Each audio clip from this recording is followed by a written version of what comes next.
नमस्कार, popular superfast news में आपका स्वागत है। मैं हूं आपके साथ समीक्षा दादी। आज इस सुपरफास्ट में बात होगी सुप्रिया सुले और राजीव प्रताप के यूजीसी में फैसले पर बहस की, रेवंत रेड्डी का शपथ ग्रहण, खास है यहां तक के सफर की। बात करेंगे बीजेपी संसदीय बैठक में पीएम का जोरदार स्वागत की। कांग्रेस नेता ने फूल सिंह बरेया से पहले किया मुंह काला की। अमित शाह के नेहरू वाले बयान पर बोली साध्वी प्रज्ञा की। साथ ही जानेंगे नितिन गडकरी ने कृषि जागरण के कार्यक्रम को किया संबोधित की। मनीष सिसोदिया की जमानत याचिका को सुनाया जाए या नहीं की। बात करेंगे गृह मंत्री अमित शाह के लिए लोकसभा में बोल गए अधीर रंजन चौधरी की। मंडाविया ने कहा सीपीआर की ट्रेनिंग को बढ़ावा दिया जाना चाहिए की। और आखिर में बात होगी तमिलनाडु में दिख रहा मिचोंग के असर की। आइए बात करते हैं विस्तार से। यूजीसी ने देश भर के विश्वविद्यालयों और कॉलेजों में सेल्फी पॉइंट बनाने का फैसला लिया है, जिसमें देश की उपलब्धियों को दर्शाया जाएगा। अब इस फैसले पर सदन में हंगामा हो गया। एनसीपी सांसद सुप्रिया सुले ने फैसले का विरोध किया, जिस पर राजीव प्रताप रूडी ने भी जवाब दिया है। Of my knowledge. Now UGC has come up with a new policy which has a selfie points. Now why are colleges looking at selfie points? I mean, I send my children to college पढ़ाई करने के लिए, selfie निकालने के लिए नहीं मैं बच्चों के साथ भेजती। UGC is a very serious, it decides my child's future. This selfie point, Rudy ji, I would like to expand since he's asking me. UGC has taken out an order that colleges in India should make photographs of selfie points with the Honorable Prime Minister's photograph in the background. That's the explanation. I did not want to say it because I have very high regard. He's not only your Prime Minister, he's my Prime Minister also. So I was trying to keep this point away. But really, I don't send my child to learn how to take a selfie to school. Don't politicize. That is a bad. It's UCC. I have it. I can put it. I can table it. I can table it. It's in the news. 2nd of December. I'm happy to yield. I'm happy to yield. Minister's replying. Minister's replying. I'm happy to yield. Answer will be given in due time. Answer will be given in due time. It does not require to repeat again. And it is the Prime Minister's photograph, and students are being encouraged.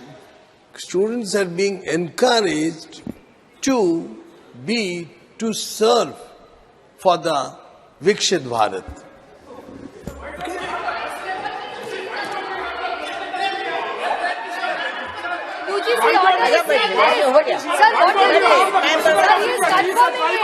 Okay. Madam, sir, I was trying to be as dignified about it. He's confirming it. Why don't we Rajiv Pratap Rudy ji have the President of India? What?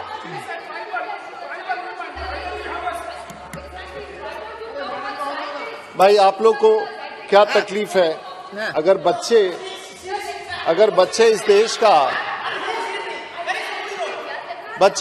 का अगर प्रधानमंत्री जी के साथ कहीं भी photo खिंचवाना चाहते तो आपको क्या तकलीफ है? बोले दीजिए, आपको क्या तकलीफ है? हो गया क्योंकि मैं समझ सकता हूं उनकी पीड़ा। उनका समय नहीं लीजिए, बोले दीजिए, हम समझ गए वो लिखे था। महोदया, तो क्या आपत्ति है, क्या तकलीफ है? हो गया, समझ में आ गया, बैठ जाइए। हो गया, इन लोगों को समझ में आ गया।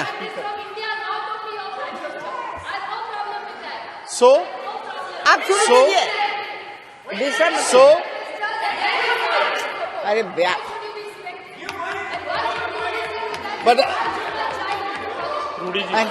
रूडी जी बोले जाए। मैं तैयार बैठा हूँ। हाँ बोलिए, अब बोलिए। अरे हो गया, क्या डिस्टर्ब कर रही हो? आप लोग इतने अच्छे से बोलवा लिए, उनको बोलने दीजिए, आप उनको बोलने दीजिए। बैठिए, प्लीज बैठ जाइए ना। 1 मिनट में खत्म करें। अब खत्म करें। 1 मिनट। अच्छा 1 मिनट खत्म करिए, 1 मिनट बैठ जाइए। 1 मिनट में खत्म करिए। 1 minute. Thank you. All I'm trying to make a statement is let's make our education inclusive was my limited point, which the suggestions which I made. And I appreciate the Honorable Minister also for coming honestly, telling us what the UGC plan was. So I'm very grateful to you. So the record is set for the country. 4 दिन की खींचतान के बाद आखिरकार रेवंत रेड्डी ने गुरुवार 7 दिसंबर को तेलंगाना के मुख्यमंत्री के रूप में शपथ ले ली। हैदराबाद के एलबी स्टेडियम में आयोजित इस कार्यक्रम में लाखों लोगों की मौजूदगी में राज्यपाल तिलमिलिसाई सुंदरराजन ने रेवंत रेड्डी को शपथ दिलाई। इस खास मौके को लोगों ने खूब सेलिब्रेट किया। राजस्थान, मध्य प्रदेश और छत्तीसगढ़ में मिली बम्पर जीत पर आज बीजेपी सांसदों ने पीएम मोदी का सम्मान किया। बीजेपी संसदीय दल की बैठक में पीएम मोदी पहुंचे तो बीजेपी सांसदों ने बैठक में प्रधानमंत्री का जोरदार स्वागत किया। मध्य प्रदेश में चुनावी नतीजे घोषित होने के बाद से अनोखे राजनीतिक घटनाक्रम देखने को मिल रहे हैं। भांडेर विधानसभा सीट से चुनाव जीते कांग्रेस नेता फूल सिंह बरैया ने दावा किया था कि प्रदेश में बीजेपी को अगर 50 सीटें मिल गईं तो वह अपना मुंह काला करेंगे। अब सुबह में बीजेपी की प्रचंड जीत के बाद कांग्रेस विधायक बरैया अपने कहे अनुसार राजधानी भोपाल में आज 7 दिसंबर को अपना मुंह काला करेंगे। लेकिन इससे पहले ग्वालियर में बरैया के समर्थक ने अपना मुंह काला कर बीजेपी के खिलाफ मोर्चा खोल दिया है। दलितों के सम्मान को आज न आए, इसके लिए पूर्णतः तैयार है। फूल सिंह बरैया जी के साथ है। हर तरीके से हम संघर्ष करने के लिए तैयार हैं।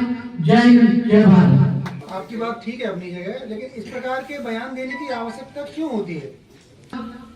यही मैं कहना चाहता हूं कि हमारे देश में 15 लाख रुपए हर एक को मिलेंगे।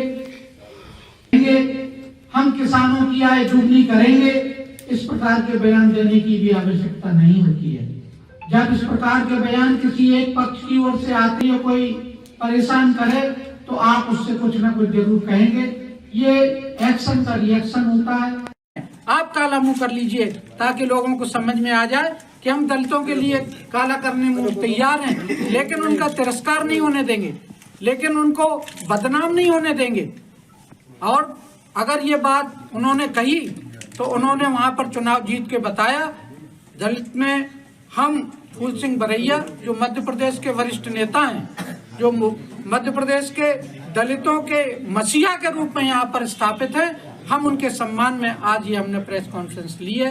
कांग्रेस के सम्मान में हमने ये प्रेस कॉन्फ्रेंस दी। ठीक है।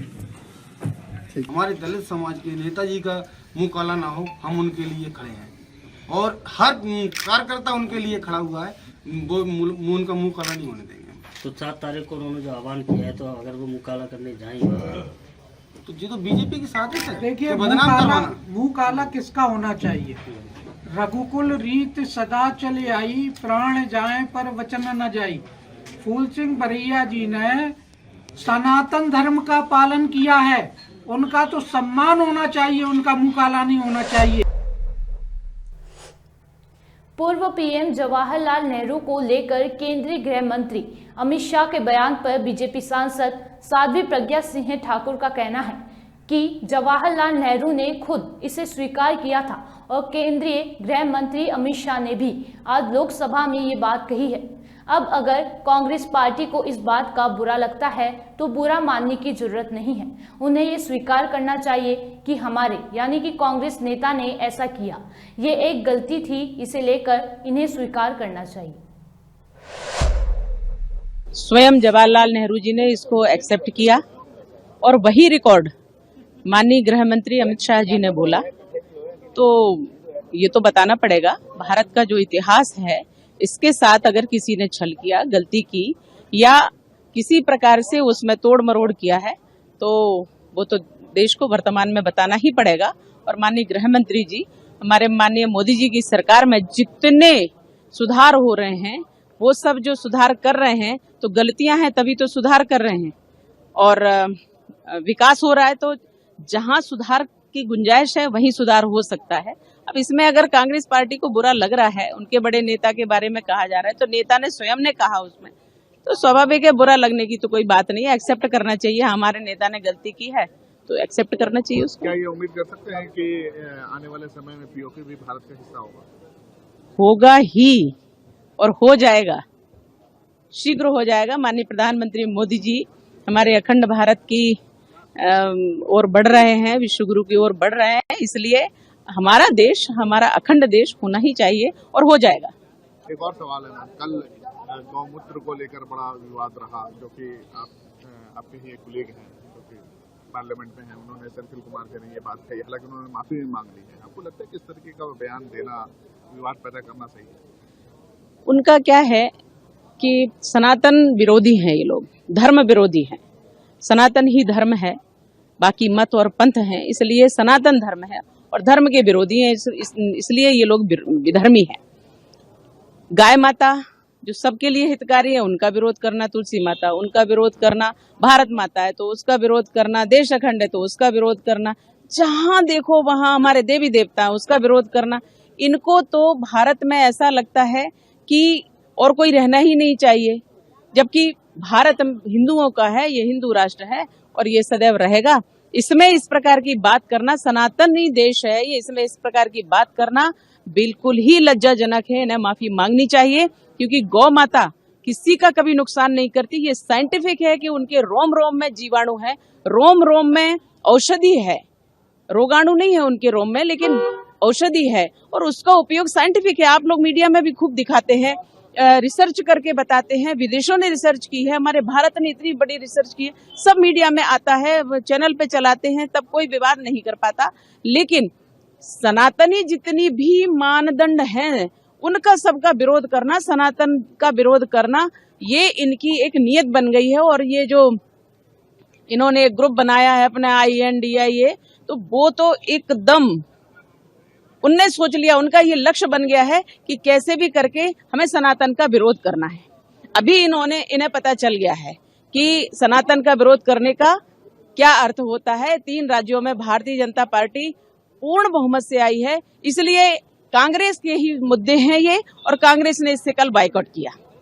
कुल मिला के इनको राजनीति करना है, चाहे जिसको ठेस पहुंचाए, चाहे धर्म को ठेस पहुंचाए, चाहे गौ माता को ठेस पहुंचाए, चाहे गंगा माता को ठेस पहुंचाए, चाहे जिसको, इनके सपा के एक नेता ने कह दिया था गंगा माता डायन है।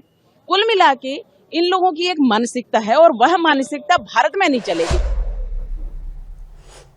केंद्रीय मंत्री नितिन गडकरी ने राजधानी दिल्ली में millionaire form of India awards को संबोधित किया। किसानों के सम्मान का ये कार्यक्रम कृषि जागरण द्वारा आयोजित किया गया था, जहां केंद्रीय मंत्री ने कार्यक्रम को संबोधित करते हुए कहा कि हमारे देश में गेहूं और चावल का उत्पादन अच्छा होता है, लेकिन हमें खेती के समय प्रति एकड़ खर्च कम करना होगा। हमारे देश में गेहूं और चावल का उत्पादन अच्छा है, पर हमारे यहाँ डिमांड एंड सप्लाई में गेहूं और चावल का अगर आप अध्ययन करोगे तो पिछले 15 साल में फर्टिलाइजर और इंसेक्टिसाइड की प्राइसेस कितने बढ़ी है, सीमेंट और स्टील की कितनी बढ़ी है, और चावल और गेहूं की कितनी बढ़ी है, अध्ययन करिए। ये तो स्वाभाविक है कि डिमांड एंड सप्लाई के कारण हमारे यहाँ सरप्लस प्रोडक्शन के कारण हमको कीमत बढ़ नहीं रही। फर्टिलाइजर की कीमत बढ़ रही है, इंसेक्टिसाइड की कीमत बढ़ रही है, सीड की कीमत बढ़ रही है। हमारे देश में पर एकड़ जो हमारा एक्सपेंडिचर होता है वो ज्यादा है, और इसलिए सबसे पहली इंपॉर्टेंट चीज अगर कोई है तो हमें पर एकड़ हमारी एक्सपेंडिचर कॉस्ट को कम करना होगा, खर्चे को कम करना पड़ेगा, उत्पादन खर्चा को कम करना। दिल्ली के पूर्व उप मुख्यमंत्री मनीष सिसोदिया की जमानत याचिका पर सुप्रीम कोर्ट 11 दिसंबर को सुनवाई करने वाला है। सुप्रीम कोर्ट ने सिसोदिया की जमानत याचिका खारिज कर चुका है। इसके बाद दिल्ली के पूर्व डिप्टी CM ने पुनर्विचार याचिका दायर की है, जिसमें उन्होंने एक बार फिर से अपनी रिहाई के लिए देश की शीर्ष अदालत से गुहार लगाई है। 11 दिसंबर को सुनवाई के दौरान सुप्रीम कोर्ट ये तय करने वाला है कि सिसोदिया की इस याचिका को सुनाया जाए या नहीं। लोकसभा में कांग्रेस के नेता अधीर रंजन चौधरी ने गृह मंत्री अमित शाह को उनके 2019 में दिए गए बयान, उस बयान की याद दिलाई जिसमें उन्होंने कहा था कि वह कश्मीर के लिए जान भी दे देंगे। लोकसभा में बुधवार 5 दिसंबर को जम्मू कश्मीर आरक्षण संशोधन विधेयक 2023 और जम्मू कश्मीर पुनर्गठन संशोधन विधेयक 2023 पर चर्चा में भाग लेते हुए अधीर रंजन ने ये बात कही। इन दोनों ही विधायकों को ध्वनि मत से पास कर दिया गया है।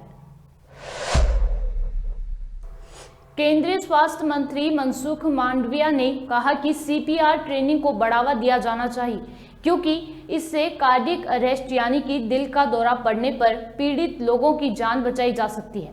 मांडविया बुधवार को दिल्ली में नेशनल बोर्ड ऑफ एग्जामिनेशन की तरफ से आयोजित सीपीआर ट्रेनिंग से जुड़े कार्यक्रम में शामिल हुए।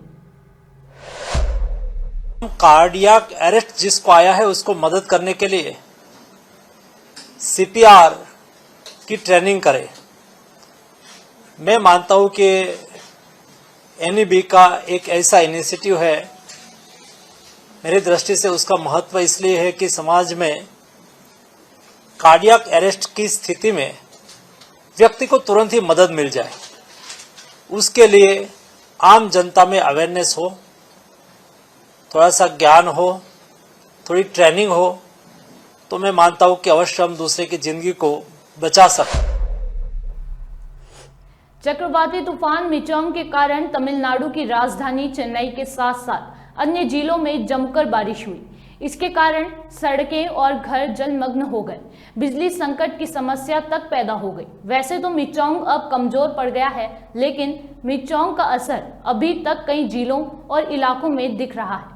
चेन्नई और उसके उपनगरों में कुछ हिस्सों में लोगों अभी भी रुके हुए हैं, पानी और बिजली की समस्या से जूझ रहे हैं। इस बीच राहत व बचाव कार्य तेज कर दिए गए हैं। वहीं आज रक्षा मंत्री राजनाथ सिंह बाढ़ से हुए नुकसान का जायजा लेने के लिए गुरुवार को तमिलनाडु का दौरा करने वाले हैं।